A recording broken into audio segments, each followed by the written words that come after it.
Assalamualaikum. Waalaikumsalam, Dok. Oke. Monggo silakan dinyalakan dulu, kita ngobrol-ngobrol ya. Memang materinya banyak, tapi kan nggak perlu saya sampaikan semua gitu kan ya. Nanti bisa dibaca sendiri. Itu yang memberikan dasar, memberikan hal yang mungkin memudahkan untuk dipahami adik-adik semua. Oke. Minggu yang lalu kita mendiskusikan dasar ya, dasar dari teori teratologi. Ya. Nah, sekarang itu prakteknya, gitu ya, praktek yang kemudian itu menjadi bagian penting dalam proses untuk mencari mekanisme apakah betul bahan aktif ini, bahan teratologi ini yang kemudian bisa menyebabkan abnormalitas perkembangan, ya, khususnya selama kebuntingan. Jadi fokusnya itu bukan pada kausa secara genetik, tapi penyebab yang memungkinkan terjadi selama kehamilan, ya. Kalau pada wanita, kebuntingan itu kalau pada hewan, gitu ya.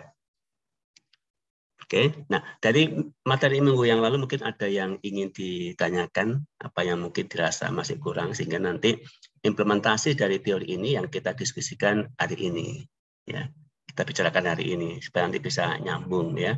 Oh, teorinya seperti itu, jadi kalau mau dipraktekkan ini seperti apa, gitu ya.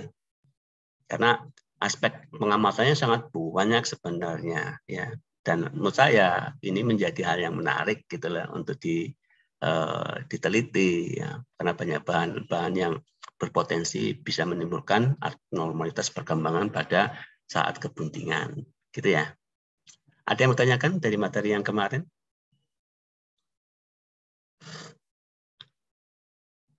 Kalau tidak ada, saya coba ya materinya. Oke, sudah kelihatan slide-nya? Saya, oke. Ya, sedikit mengulang ya, bahwa penyebab dari sebuah kecacatan itu umumnya tidak diketahui ya.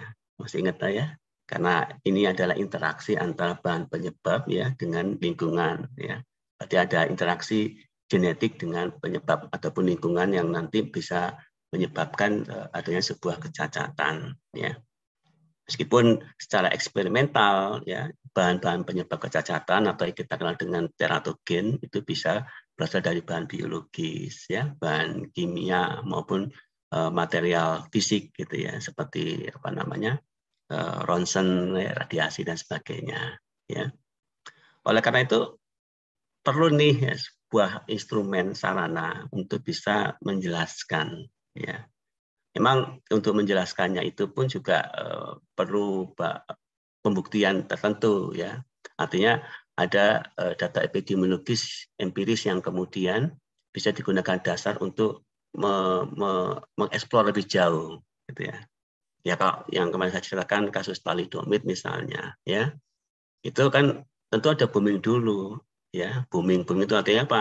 Ada kejadian yang mungkin melebihi data epidemi secara normal ya.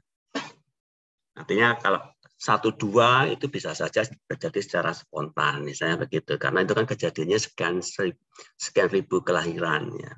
Dan kalau pada manusia ini menjadi perhitungan tersendiri gitu ya. Tapi kalau pada ternak ini yang mungkin jarang dilakukan ya, karena ya aspek perhatian dalam terjadinya sebuah kasus ya itu yang mungkin dipandang tidak merugikan secara ekonomis ya. Sehingga kalau berita-berita tentang kecacatan pada ternak ini kan lebih pada konsumsi media massa gitu ya. Babi lahir cacat menyerupai manusia, kemudian dihubung-hubungkan jangan-jangan ini bapaknya adalah manusia gitu kan dan sebagainya ya. Termasuk mitos-mitos yang kemudian berkembang bahwa kalau istrinya hamil, suaminya nggak boleh ngapa-ngapain gitu ya, termasuk membunuh ataupun melukai gitu ya, nanti anaknya dicacat ya nggak ada ya nggak nyambung Jack gitu lah kan ya. Tapi apapun lah itu kan mitos ya. Nggak mitos kalau memang dipersepsikan itu kan menjadi apa namanya pemahaman di alam bawah sadarnya dia, kemudian dia menjadi khawatir, kalut ya, karena suaminya itu melakukan hal yang bisa membahayakan bagi kehidupan janin yang dia kandung. Saya dulu punya sepupu itu yang punya anak yang telinganya itu tidak berkembang. Gitu. Itu kemudian dihubung-hubungkan dengan suaminya waktu dia hamil itu ikut terlibat dalam panitia kurban, mateng kan. Nah, kamu itu korban ya, jagal yang tiap hari bunuh memotong ya kambing, sapi, terus apakah dia kemudian berhenti ketika istrinya hamil kan gitu ya. Nah, secara umum sebenarnya cara ini bisa dilakukan secara in vitro dan in vivo ya. Artinya kalau misalnya nih ya dilakukan pada hewan coba, memang banyak pertimbangan ya. Hasil dari semua kajian in vivo dan in vitro ini sebenarnya sama gitu ya. Hanya modelnya saja yang kemudian digunakan ya. Asal ataupun penggunaan objek yang nanti digunakan memang agak beda. Yang satu hewan hidup ya, yang satu ya sudah dalam bentuk spesimen ya. Bahan-bahan sel yang nanti akan digunakan sebagai material uji ya.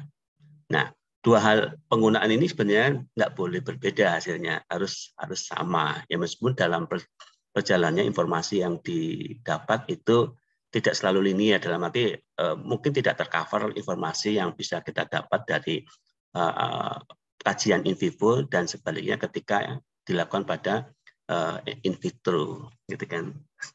Saya pernah mengajukan penulisan publikasi internasional di kedua waktu itu ya, sudah revisi minor gitu ya. Ternyata ada satu reviewer yang kemudian mempersoalkan hasil kajian saya secara in vivo karena dia membandingkan secara in vitro.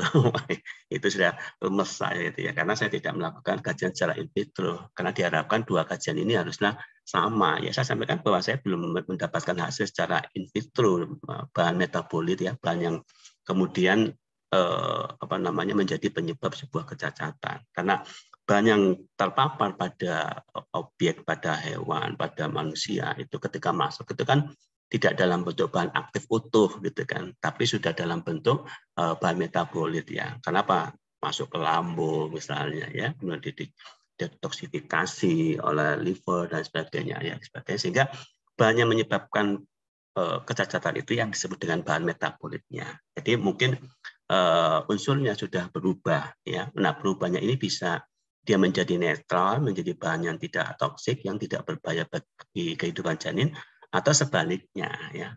Paling tidak ya masih menjadi bahan penyebab, itu yang kemudian dipersoalkan ya. Sehingga kalau Anda mempelajari tentang teratologi ya seharusnya Anda punya basic tentang farmakologi, khususnya toksikologi ya, karena teratologi ini kan lebih pada aspek toksikologi perkembangan ya, developmental toksikologi gitu kan. Bahan-bahan beracun yang bisa menyebabkan abnormalitas perkembangan.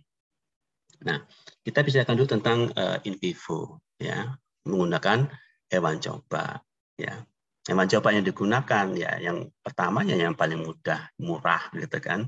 Ya tentu hewan yang punya anak banyak ya, kemudian mudah handlingnya ya, kemudian durasi masa kebuntingannya pendek dan sebagainya ya, itu menjadi dasar untuk bisa memberikan deskripsi awal. Artinya ketika ini digunakan maka belum tentu hasil ini akan sama ya. Masih ingat kan bahwa perjalanan dari abnormalitas perkembangan selama kebuntingan itu kan sangat spesies spesifik, sehingga perlu nih ada pembanding paling tidak 2 spesies yang bisa digunakan sebagai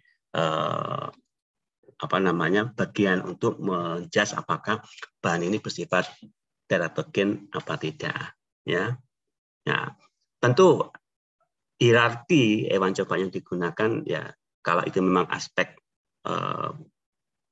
penjelasannya pada manusia ya, kita mengarah pada spesies yang mendekati secara genetik pada manusia ya, misalnya babi ya, kemudian yang lebih lagi ya pada primata bukan manusia ya, seperti monyet dan sebagainya. Oke.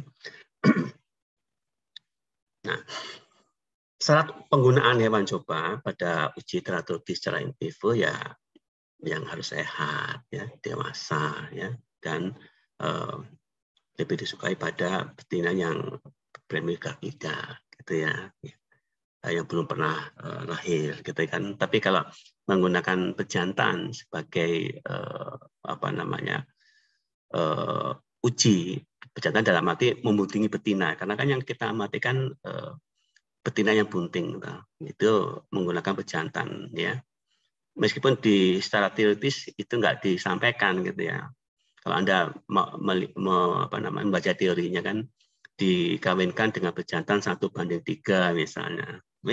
Dalam praktek tidak seperti itu, gitu ya. Karena kapasitas pejantan untuk membuntingi betina itu kan tidak bisa kemudian bisa dilakukan dengan waktu yang bersamaan. Apalagi nanti kalau betina uji, karena kan kalau Anda melakukan riset itu kan juga dipertimbangkan efektivitas dan efisiensi waktu kan. Kalau Anda mengamati ya pada sekelompok hewan coba gitu, maka betina ini kan mempunyai siklus yang berbeda-beda, ya seperti halnya manusia gitu kan. Satu kelas misalnya, ini kan tidak mungkin mempunyai siklus yang sama. Ada yang menstruasi, ada yang tidak menstruasi. Ya, nah pada sekelompok hewan yang digunakan, maka kita kan tidak bisa membedakan mana yang pada saat itu misalnya sebelum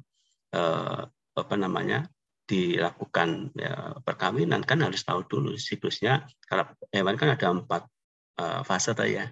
Proestrus, estrus, metaestrus, dan diestrus. Nah, kapan ini yang kemudian betina-betina yang estrus? Kan nggak semua dalam satu kelompok hewan coba itu mengalami fase yang sama. Sehingga kan perlu ada penggolongan. Ya. Bisa Anda lakukan menggunakan vagina smear, gitu kan, untuk kelompokkan mana yang proestrus, mana yang estrus, mana yang metaestrus dan diestrus, sehingga kita bisa menjadwal, gitu kan. Oleh karena itu memang agak sulit ya kalau misalnya kita akan melakukan pada sekelompok hewan coba dengan siklus yang sama, ya, karena fisiologisnya kan tidak sama, gitu.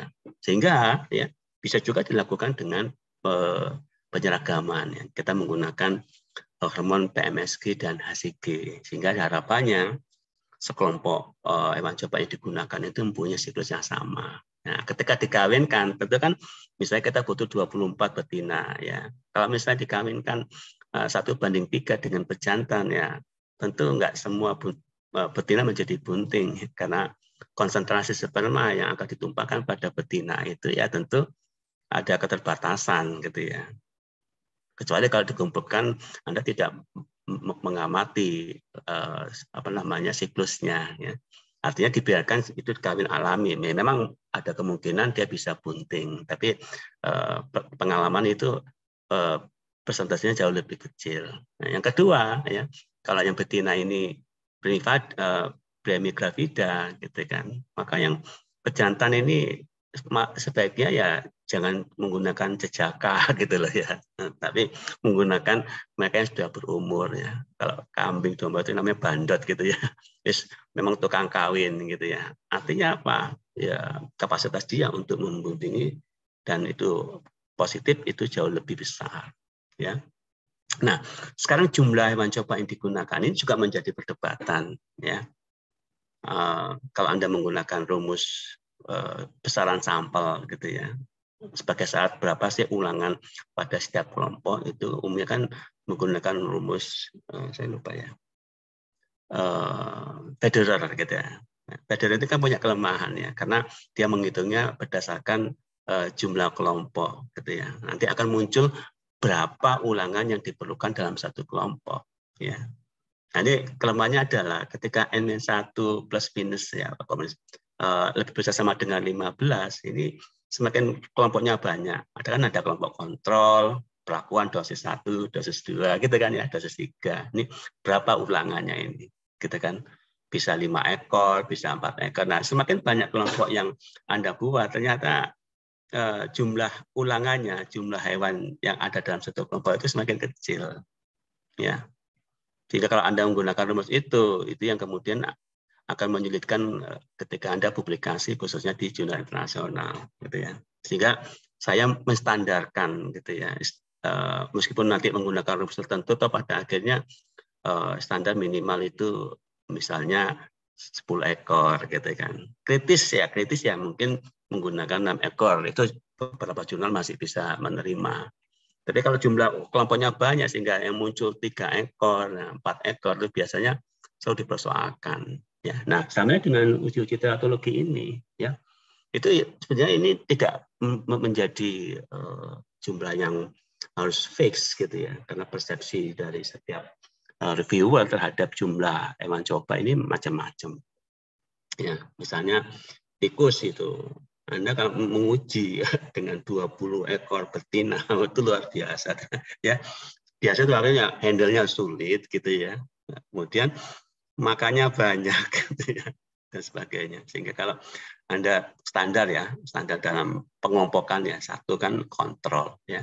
Nah, kemudian Anda menggunakan minimal paling tidak kan 3 dosis ya. Kritis ya 2 dosis ya. Ada dosis yang tinggi dan dosis yang rendah. Nah, yang bagus kan ada 3 dosis ya. Yang satu adalah moderat sehingga nanti bisa menggambarkan secara hierarki kejadian kecacatan itu tergantung pada besaran dosis, gitu kan. Semakin tinggi dosisnya, jumlah kecacatan semakin tinggi, gitu ya. Nah, ini ada hubungannya dengan volume massa hewan coba yang semakin besar ya. Saya juga nggak tahu kenapa kok kemudian jumlah hewan cobanya menjadi lebih sedikit, gitu kan ya. Apakah kemudian sensitivitas terhadap hewan coba ini kemudian berbeda, ya? Kalau saya sih memandangnya melihat dari aspek pembiayaan, gitu kan. Harga mencit misalnya dengan tikus beda, ya, jauh lebih mahal pada tikus, ya. Apalagi tikus yang tersertifikasi, ya. Samanya kalau dibandingkan dengan kelinci, ya kelinci lebih mahal dan seterusnya, ya. Anjing apalagi, monyet misalnya tambah lagi gitu kan, ya dan sebagainya. Oke. Nah, kapan ya atau berapa banyak dosis yang harus diberikan? Ya tadi sudah saya singgung ya. Sekurang-kurangnya 3 dosis, ya. Nah, dosis yang rendah, moderat, dan dosis yang tinggi, ya. Jadi kalau Anda menggunakan bahan toksik gitu ya, Anda yang pertama harus diketahui adalah berapa lethal dose 50 ya, LD50 dari bahan toksik itu. Apa itu yang dimaksud dengan LD50 ya? LD50 adalah dosis yang bisa menyebabkan kematian separuh populasi pada hewan yang diuji. Misalnya Anda punya 10 ekor ya. Anda harus tahu dulu ya berapa dosis ya yang yang Anda temukan yang bisa menyebabkan kematian 5 ekor ya yang mati dan 5 ekor yang masih hidup. Ya memang perlu dilakukan uji itu sebagai bagian untuk menentukan dosis berapa yang kemudian berpotensi menjadi teratogenik. Minggu yang lalu sudah saya singgung ya bahwa bahan toksik itu memang berpotensi menimbulkan teratologi. Tapi tidak semua bahan toksik itu menyebabkan teratologi. Kenapa? Saking toksiknya, maka Indo tidak sempat untuk mempunyai janin yang cacat. Kan gitu kan. Berarti apa? Syaratnya ya syaratnya induk harus hidup gitu kan. Tapi bahan yang diberikan itu berpotensi toksik bagi janin. Maka kok malah buka iklan toh? Sally, kamu buka apa Sally?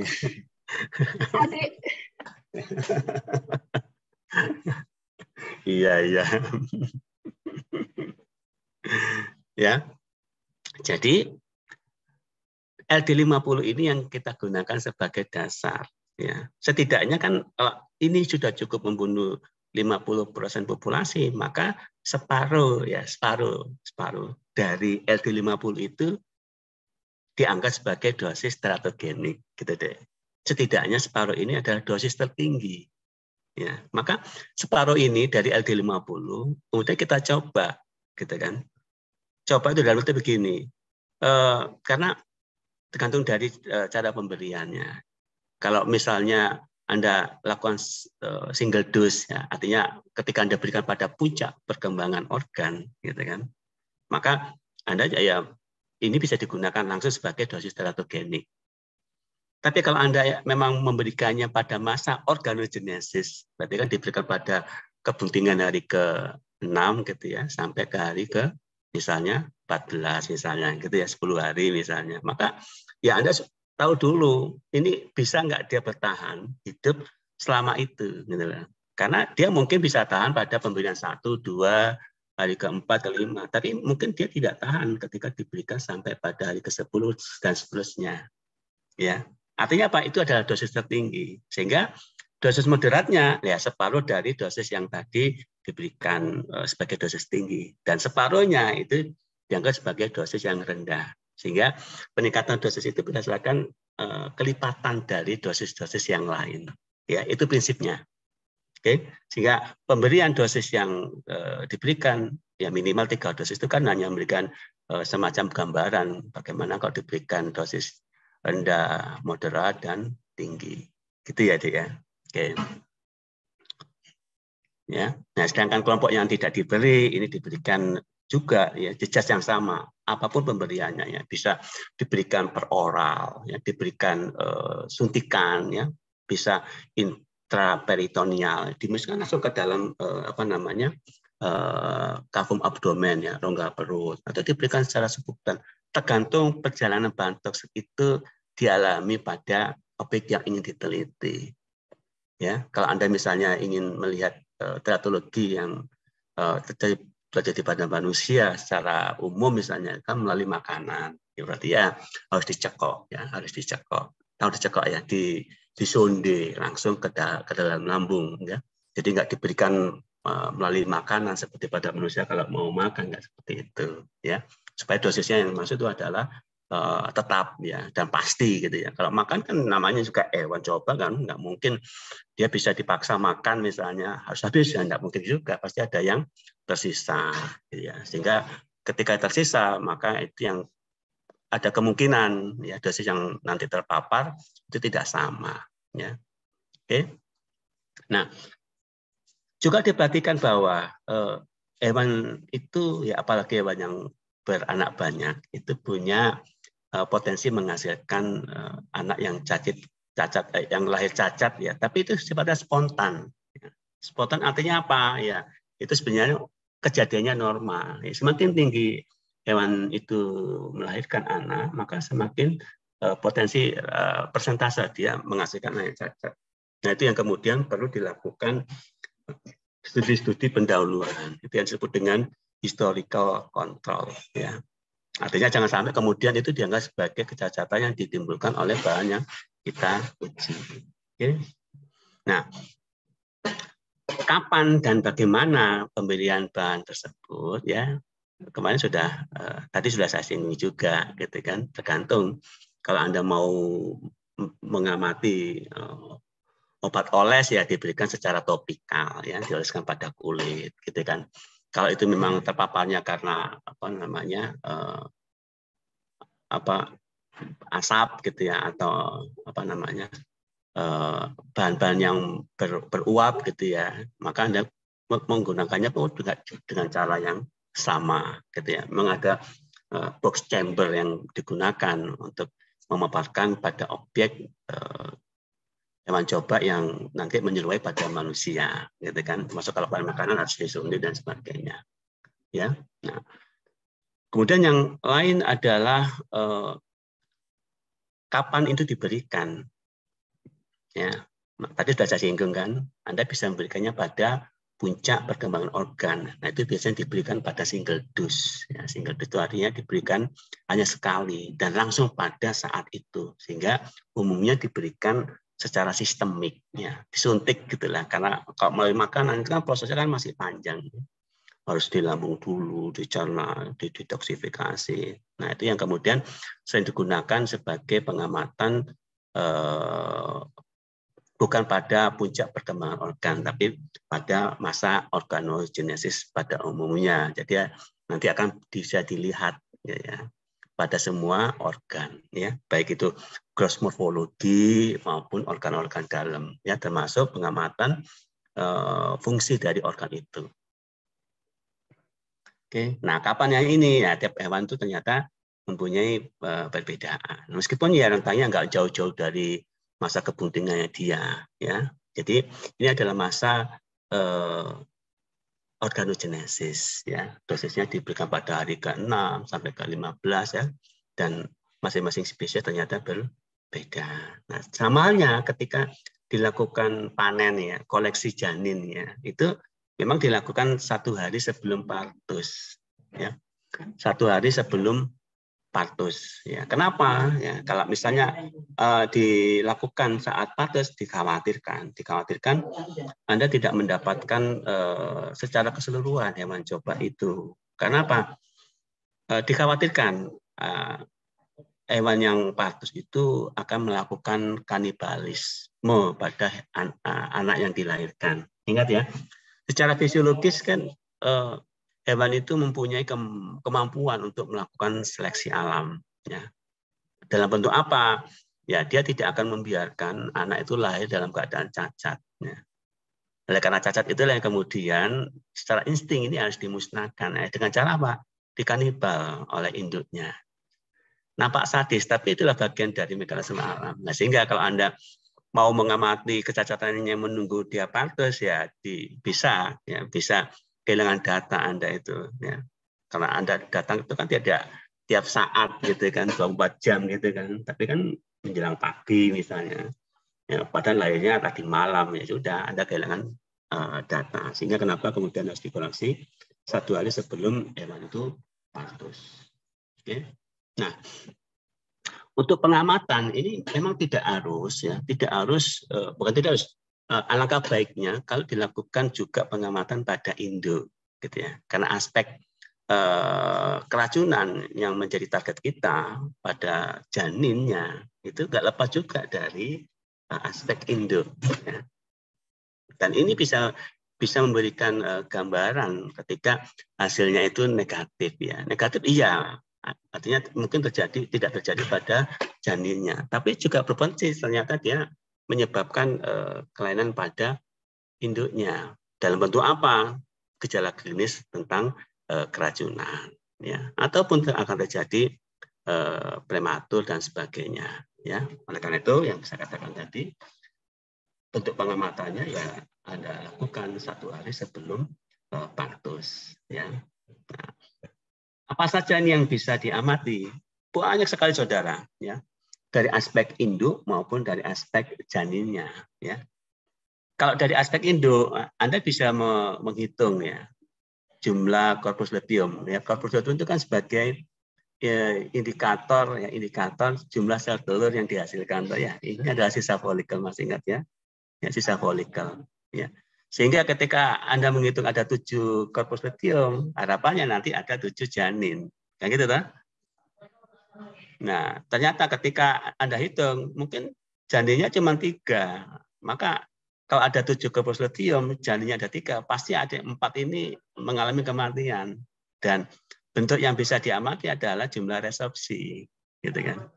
Paham, ya? Sehingga dari aspek induk misalnya, di samping gejala klinis yang bisa Anda amati pada induk ketika dia masih bunting, ya, mungkin juga Anda bisa melakukan penimbangan, meskipun tidak harus setiap hari, gitu ya, 5 hari sekali misalnya. Karena kalau Anda lakukan intervensi pada saat bunting, itu juga bisa menyebabkan stres pada induk. Itu yang dikhawatirkan juga akan menjadi bias pada data yang diperoleh, gitu kan. Nah, janinnya ini banyak yang bisa Anda amati, ya. Misalnya mulai dari yang hidup, yang mati, jantan dan betina, bobot dan panjang, ya, maupun kelainan pada gross morphology, ya, mulai dari kepala sampai ujung ekor, gitu kan. Itu bisa Anda amati, ya. Jumlah jarinya, ya. Bahkan Anda bisa juga nanti melakukan pengamatan secara khusus dengan pewarnaan alizari, nanti juga ada, ya. Pewarnaan alizari itu ada untuk mengamati bentuk atau struktur tulang pada janin tersebut. Ya. Ini yang kemudian bisa Anda lakukan. Caranya mudah kok. Ya. Janin Anda bersihkan bagian visceralnya, bagian organ dalamnya, karena nanti kita lakukan pencelupan gitu ya dengan KOH gitu ya, dengan pewarna alisarin, ya. Kemudian bisa dilihat, ya, bentuk tulangnya yang berwarna merah dan dagingnya berwarna transparan. Ya, ini menyerupai X-ray. Ya. Nah, kalau X-ray itu dilakukan pada hewan yang besar, ya kan nggak mungkin anjing dicelupkan dengan KUH dan sebagainya, gitu ya. Bisa menggunakan ronsen dan seterusnya. Ya, ini adalah bagian dari proses pengamatan bentuk kelainan pada tulang, gitu ya. Nah, berapa nih yang dilakukan pada janin ya? Karena ini kan beranak banyak, ya. Bisa dilakukan beberapa pembagiannya. Sepertiga dilakukan cross morfologi, ya. Sepertiga dilakukan pengamatan untuk alizarin dan sebagainya. Ya, sebagian juga dilakukan pada pengamatan organ-organ dalam atau viscera. Ya. Anda bisa mengamati misalnya dengan larutan buang, ya, tulisannya buin, ya buang. Itu bentuk ya pada struktur in situ, atau ya in situ ya. In situ beda dengan ex situ ya. Kalau ex situ itu organ dalamnya itu di luar tubuh, kalau in situ itu di dalam tubuh. Jadi Anda bisa memotong bagian tubuh secara sakitan, nanti akan bisa mengamati gitu ya, keberadaan organ ini pada kavum abdomen gitu ya. Apakah dia simetris apa tidak dan sebagainya. Itu bisa dibandingkan nanti dengan kelompok kontrol ya. Itu menunjukkan beberapa kelainan organ viscera ya. Meskipun itu secara gross morfologi ya. Apakah selesai sampai di situ? Oh tidak, gitu kan. Masih banyak data yang kemudian bisa Anda lakukan. Ya. Ya, terutama untuk hewan yang nanti dilakukan berbagai uji fungsi tubuh ya, khususnya uji-uji neurobehavioral test ya. Ini sebenarnya uji yang difokuskan pada kelainan fungsi saraf ya. Dalam keadaan sikap normal ya, sikap tubuh ya. Kemudian Anda bisa dilakukan tes-tes refleks ya, motorik ya. Misalnya janin ini yang hidup ya, ini ditelantangkan ya, kemudian berapa lama dia bisa kembali pada posisi normal ya. Semakin lambat ini menunjukkan beberapa kelainan dan seterusnya ya, termasuk kemampuan panca indera ya, bau ya, rasa sakit dan sebagainya, ini bisa dilakukan Anda uji ya, sampai pada gitu ya kemampuan dia untuk kawin. Wah ini asik ini ya. Jadi Anda akan melihara anak ini ya, itu dipelihara sampai dia mempunyai kemampuan, apakah dia punya kemampuan kawin apa tidak gitu. Dok, gimana cara ngamatinya? Oh, kita nggak tahu kapan hewan itu kawin. Ya memang nggak mudah, dan Anda kan tidak 24 jam mengamati. Ya oleh karena itu Anda, nah ini sekarang sudah berkembang CCTV gitu kan, video ya. Jika nanti secara berkala Anda bisa mengamati ya, perilaku kawin dari hewan coba itu. Oke. Nah, sekarang bagaimana Anda melakukan analisis ya? Ini memang berbeda ya, karena kita kan mengamati pada sekumpulan anak ya, sekumpulan anak yang dilahirkan dari satu induk, itu yang disebut dengan liter ya. Maka kita nggak bisa menghitung satu persatu, tapi ini merupakan persentase dari seluruh populasi anak yang dilahirkan ya. Sehingga penghitungannya ya tentu didasarkan atas jumlah total dari anak yang dilahirkan sebagai min ya, rata-rata akhir dari terjadinya sebuah kecacatan ya. Nah, dengan demikian maka gitu kan, sudah saya singgung ya, kejadian kecacatan itu apakah linear terhadap dosis yang diberikan ya. Juga dipertimbangkan aspek historikal yang saya katakan tadi, cacat spontan yang terjadi pada hewan tersebut ya. Itu sebagai bagian dari upaya mendeskripsikan terjadinya ya. Oleh karena itu, nah sampai kemudian tes spontan ini menjadi bagian dalam penghitungan, gitu ya. Enggak apa-apa kok, nah, dianggap cacat, padahal itu adalah terjadi karena cacat spontan. Oleh karena itu diperlukan pengamatan historical tadi, sejarah dari hewan tersebut. Ya. Yang kedua ya, ini juga perlakuan buruk ya yang dilakukan oleh peneliti, itu juga bisa meningkatkan insiden sebuah kecacatan. Ya. Insiden sebuah kecacatan. Oleh karena itu ya peneliti juga harus mempunyai empati terhadap hewan coba yang dia gunakan. ya. Nah, samanya dengan pemberian pakan. Kita ini kan memang tidak standar ya untuk memberikan pakan yang sesuai pada spesies, sesuai pada fase reproduksi hewan itu. Ya, misalnya kita nggak punya standar dalam pakan rodensia, ya, mencit, tikus misalnya. Yang kita berikan adalah pakan ayam. Gimana kadar proteinnya rendah dan kadar lemaknya tinggi, sehingga meningkatkan bobot badan pada induk, itu yang kemudian bisa menjadi misdata, ya, dianggap bahwa itu adalah efek dari kebuntingan pada lidah, ya. Oke. Nah, karena dosis teratogenik itu adalah merupakan dosis yang berpotensi, ya, menimbulkan kecacatan, maka beberapa, ya, kemungkinan, ya, kalau itu diberikan saking toksiknya, gitu ya, maka dia tidak akan menimbulkan kecacatan, akan menimbulkan kematian dan direabsorpsi. Nah, sebaliknya, ketika dosisnya itu terlalu kecil, ya, dia tidak akan memberikan efek apapun terhadap perkembangan janin.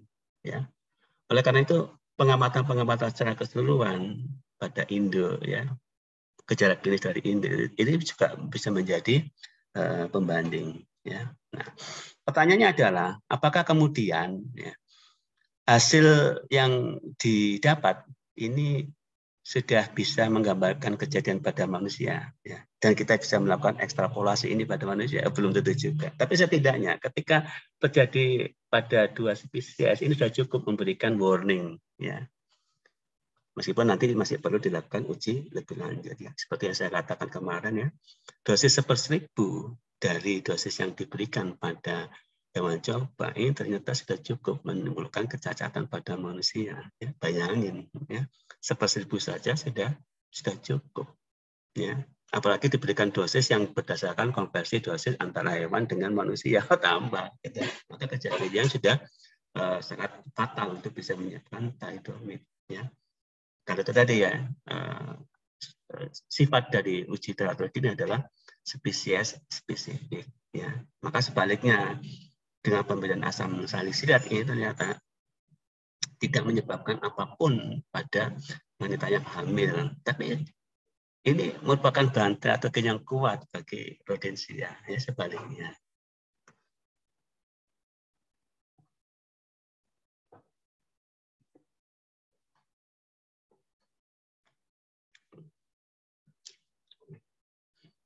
Oke, nah, oleh karena itu hasil-hasil pengamatan pada hewan coba, ya, itu haruslah sesuai dengan kapasitas yang linear terhadap objek yang akan dibuktikan, ya. Karena bahan-bahan yang diuji pada hewan coba itu, ya, tentunya mempunyai potensi untuk bisa dijelaskan pada manusia. Ya. Pemilihan hewan coba, ya, itu pada akhirnya menjadi satu yang utama untuk bisa menentukan skala dalam penelitian kita. Ya. Kalau dilakukan pada mencit, tikus, ya tentu tidak bisa itu langsung bisa diekstrapolasi pada manusia. Tapi kalau sudah mendekati pada hewan, mendekati genetik pada manusia, maka diasumsikan ini berpotensi membahayakan kesehatan janin pada manusia. Ya. Dan yang menarik adalah ada beberapa riset yang ternyata bisa digunakan untuk menjelaskan kecacatan secara genetik yang bisa dilakukan pada manusia. Nah, ini saya kontak dengan teman yang sekarang lagi S3 di Oita, Jepang. Itu dia menggunakan ikan zebrafish, ya, ikan zebra, ya, zebrafish. Ternyata dia bisa menjelaskan mekanisme kecacatan secara genetik, ya, menggunakan hewan coba, ya, pada zebrafish itu. Ya, itu menarik, ya. Artinya bentuk penentuan hewan cobanya itu ternyata mempunyai kapasitas yang lebih mendekati pada manusia. Padahal itu bukan pada manusia. Saya berhabis hewan yang sangat rendah. Saya belum mendapatkan penjelasan lebih rinci dan beberapa kali saya bertanya pada dia maupun pada Shinsei-nya. Ya, ada beberapa juga narasumber dari Korea yang nampaknya juga tidak bisa menjelaskan secara spesifik ya kenapa kemudian Zebrafish ini secara khusus bisa menjelaskan kejadian genetik pada manusia. Ya, dia bisa melakukan manipulasi genetik yang bisa menjelaskan kejadian itu pada manusia. Oke, yang terakhir adalah uji in vitro. Ya, ini ya menggunakan bahan ya, yang berasal dari material biologis juga sebenarnya, ya sebagai bagian penting dalam mengungkap berbagai mekanisme. Ya, enaknya apa sih? Karena ini in vitro, maka kita tidak akan ribet dengan siklus, ya, kemudian pemeliharaan, dan sebenarnya dari aspek ethical clearance ini in vitro sebenarnya lebih ramah gitu ya, lebih mendekati untuk selalu disetujui. Karena apa? Kalau Anda menggunakan hewan coba, maka banyak aspek yang kemudian harus diperhatikan, ya, termasuk apakah ini menyakiti hewan, apakah kemudian hewan yang sakit itu bagaimana penanganannya dan sebagainya. Termasuk ketika sudah selesai Anda lakukan itu akan dipersoalkan, ya, supaya apa? Kita nggak semena-mena menggunakan hewan coba itu, ya, termasuk jumlahnya, ya. Jangan sampai jumlahnya itu berlebihan, gitu kan? Nah, ketika jumlahnya sudah standar sesuai dengan rumus atau apapun alasannya, maka juga akan dipersoalkan seberapa maksimal ya pemanfaatan hewan coba itu. Ya, jangan sampai kemudian nanti ada penelitian yang serupa, gitu ya, tapi mengamati pada variabel atau pada organ-organ yang berbeda-beda, itu yang kemudian menjadi pertanyaan dari tim etik ya terhadap peneliti itu, dan kita bisa menjelaskan. Jika harapannya kalau ini dilakukan sekali tuntas gitu kan gitu kan. Toh misalnya nanti akan dilakukan hal yang serupa tentu dengan variabel dengan cara yang berbeda yang mungkin tidak ada dalam metode yang kita lakukan yang sekarang ini. Oke. Nah, modelnya mulai dari biakan sel, biakan organ ya maupun biakan hidrat. Prinsipnya sama sebenarnya ya.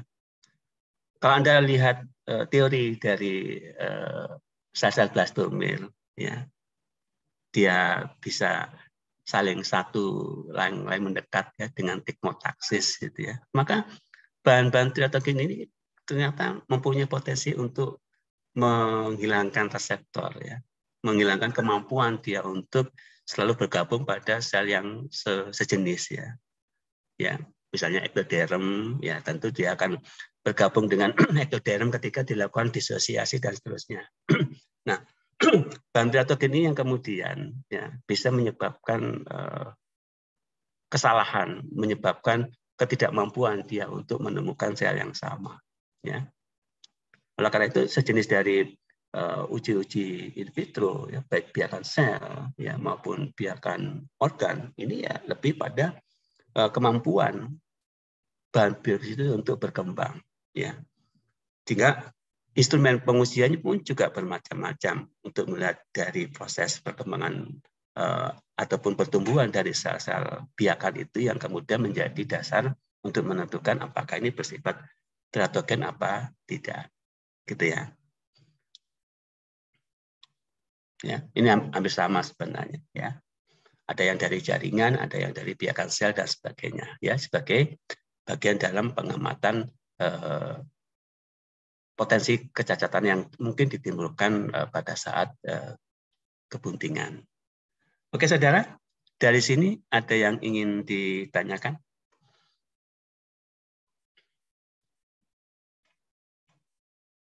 Silakan.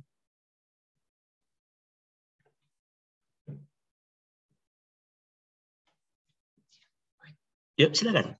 Ahmad Yulian ataupun Putri, silakan. Baik, Dok, terima kasih. Sebelumnya perkenalkan, nama saya Ahmad Yulian Andri. Ini saya ingin bertanya, Dok. Kalau misalnya hewannya itu gennya sudah punya kecacatan, apakah bisa untuk melakukan perkembangbiakan lagi itu apakah bisa tidak cacat lagi, Dok, anaknya gitu? Oke.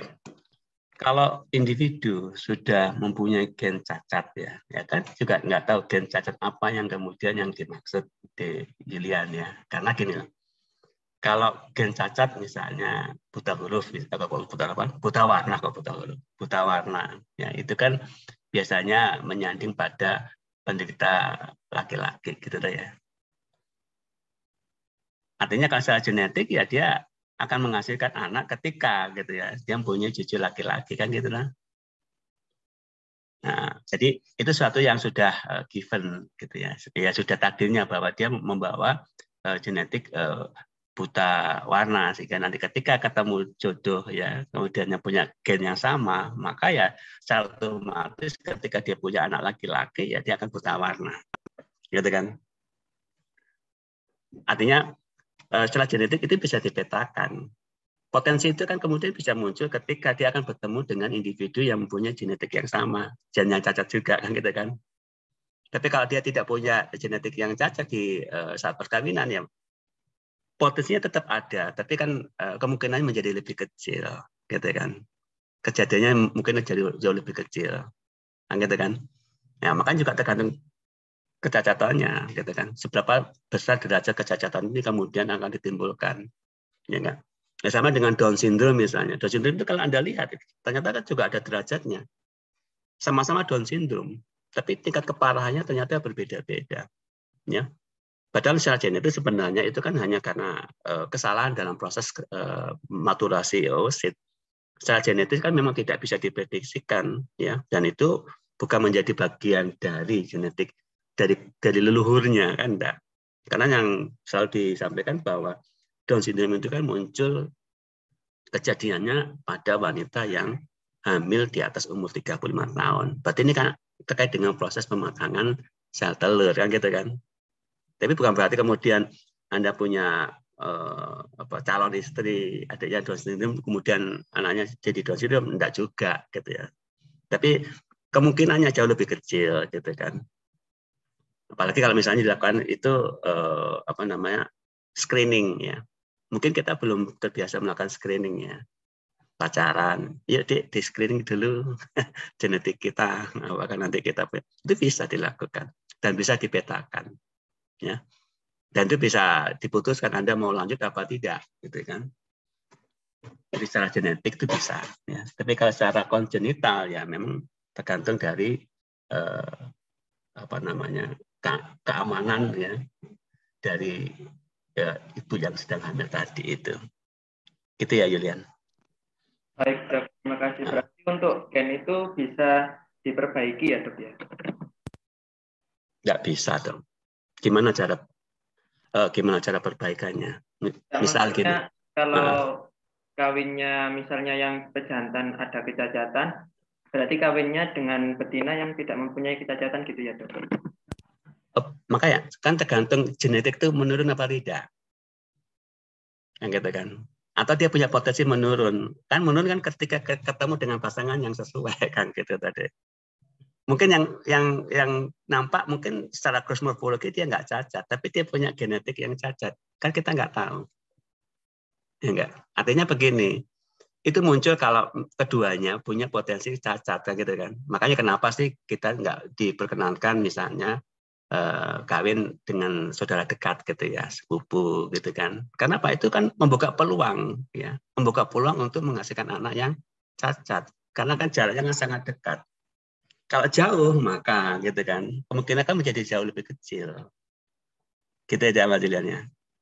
Itu yang saya maksud ya. Artinya kemudian nggak bisa diartikan kemudian saya cacat nanti anak ya memang sih itu bisa ya. Ada beberapa penyakit yang kemudian punya potensi yang diturunkan ketika jenis kecacatan sudah diketahui ya. Tapi potensi kecacatan yang saya maksud ketika itu dilakukan dengan ya saudara dekat dengan darah yang dekat itu semakin besar untuk menimbulkan kecacatan. Hal yang mungkin tidak pernah kita prediksikan karena mungkin dari keduanya tidak ada yang namanya cacat, nggak ada gitu. Tapi ini kan turun-temurun ya. Ketika turun-temurun maka potensi menjadi besar kalau dia kemudian ketemu. Gitu. Ya memang tidak bisa diartikan bahwa selalu dengan saudara dekat itu pasti cacat, nggak begitu juga. Sekali lagi itu kan interaksi antar material biologis gitu kan. Dan kita kan tidak bisa memprediksikan secara pasti untuk menjadi cacat ya. Tergantung seberapa rasio kedekatan itu yang berpotensi untuk memunculkan. Kan gitu tuh. Paling tidak kalau dilihat data epidemiologisnya, ternyata kawin yang dengan darah yang dekat itu jauh lebih besar menimbulkan kecacatan. Kenapa? Itu akan muncul kembali. Sesuatu yang sudah tersamarkan gitu ya. Karena dengan berbagai generasi yang sudah kawin gitu ya. Paling kan sudah mulai terdegradasi. Nah, ketika dia ketemu kawin, nah ini menjadi pemicu gitu deh. Ya. Oke, ada lagi? Ya, dok. Silakan. Silakan Putri. Terima kasih atas kesempatannya, Dok. Saya izin bertanya, jika pengamatan atau penelitian tersebut menggunakan tikus, itu apakah harus minimal 20 ekor setiap dosis? Misalnya, dosisnya menggunakan dosis kuratif dan dosis preventif. Lalu, apakah pengamatan morfologinya itu tidak hanya dilakukan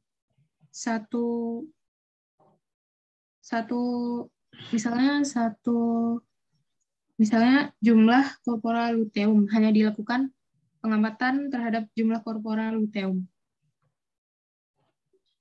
Seperti itu, Dok. Yang pertama, coba seperti saya katakan tadi ya, Anda nanti riset itu bisa menggunakan dengan rumus apapun. Nah, artinya kan itu sebagai justifikasi, ya, alasan ilmiahnya. Maka yang paling mudah, ya meskipun ini tidak selalu benar, itu menggunakan rumus Federer. Rumus Federer itu adalah N-1 lebih besar sama dengan 15. Gitu. Nah, ketika Anda kemudian, ya, N dalam kurung T-1, ini kan perlakuan. Ketika Anda menggunakan 3 kelompok, 4 kelompok, N-nya itu berubah. Toh.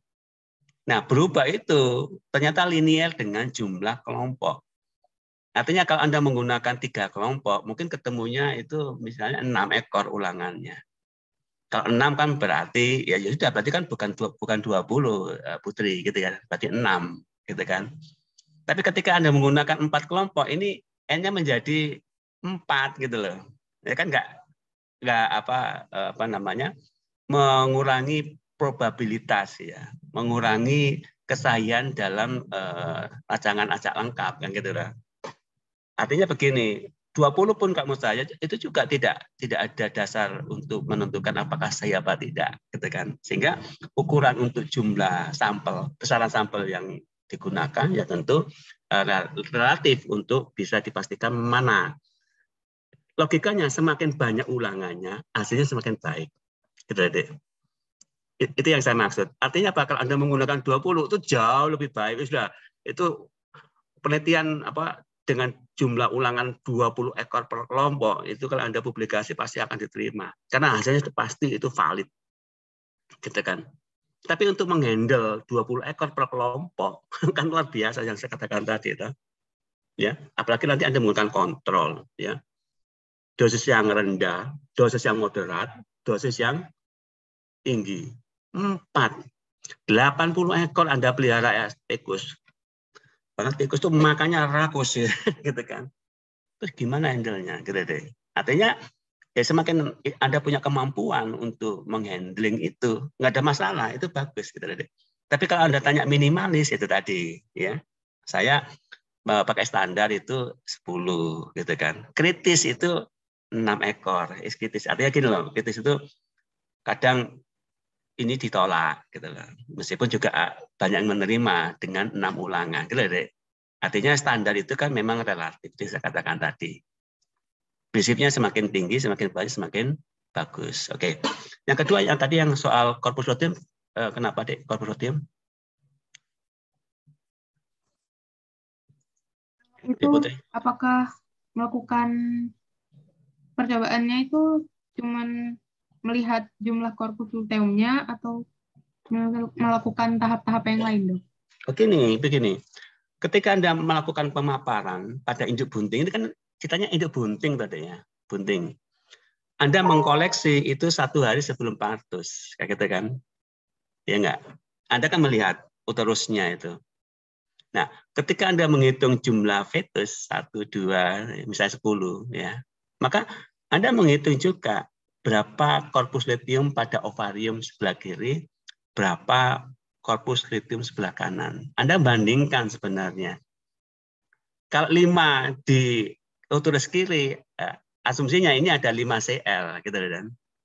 Yang 5 di kanan, ya 5 Cl di sebelah kanan. Kan gitu kan, pas berarti kan. Berarti semua sel telur yang dihasilkan itu terfertilisasi dan menghasilkan anak.